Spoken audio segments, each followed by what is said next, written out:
Madame, Monsieur, bonjour et bienvenue à tous. C'est une nouvelle série que nous démarrons. Une cerise sur le gâteau pour de belles idées, pour de belles initiatives qui font bouger l'Afrique, pour des faits et gestes qui font bouger le continent. Il sera donc question pour nous, et tous les jours, de les souligner, de les relever pour en féliciter les acteurs ainsi que les auteurs. Il est certes vrai que le pouvoir en Afrique est sucré. Il est d'autant plus sucré que ceux qui y accèdent décèdent au pouvoir. La boulimie du pouvoir fait aujourd'hui en sorte que certains sont obligés de céder leur pouvoir par un coup de force ou à la suite d'une révolution populaire. Même les militaires censés gérer la transition commencent à y prendre goût. Venus juste pour un mois, ils y passent 1, 2, voire 3 ans. Mais loin d'être pessimiste, il y a cependant espoir. Une lueur d'espoir qui vient de jaillir de l'accord de paix signé le 3 août dernier entre les civils et les militaires au Soudan. Ce pas décisif franchi après moult négociations est à féliciter et leurs acteurs ainsi que leurs auteurs salués.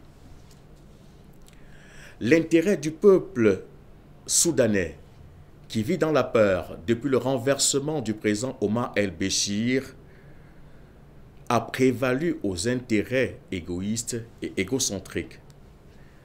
L'armée et les civils ont mis en avant d'abord la patrie. Voilà les faits qui sont à féliciter, les faits qui font avancer l'Afrique. Les civils et les militaires ont décidé d'inscrire dans l'accord cadre de la transition de 3 ans des organes de prise de décision. 1. Le Conseil de souveraineté qui sera partagé entre les militaires et les civils. Une présidence pour les militaires pendant les 20 premiers mois et la période de transition de 3 ans pour une présidence des civils. 2. Le Conseil de ministres avec plein de pouvoirs exécutifs qui sera dirigé par un Premier ministre et 18 ministres nommés par les forces de changement et de liberté. Le ministre de la Défense et le ministre de l'Intérieur nommés par le Conseil militaire de transition.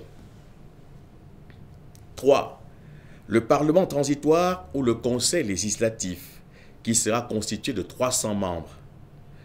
Les 2 tiers désignés par les forces de changement et de liberté et 1 tiers par le Conseil militaire et les forces de liberté et de changement en consultation, bien évidemment, entre les deux.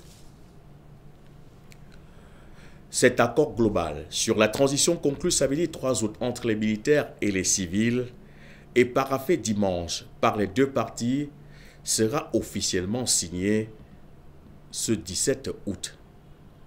En attendant ce jour historique, il faut tirer un très grand coup de chapeau aux Soudanais qui ont bien compris que rien de durable ne peut se construire sous les ruines d'une guerre permanente.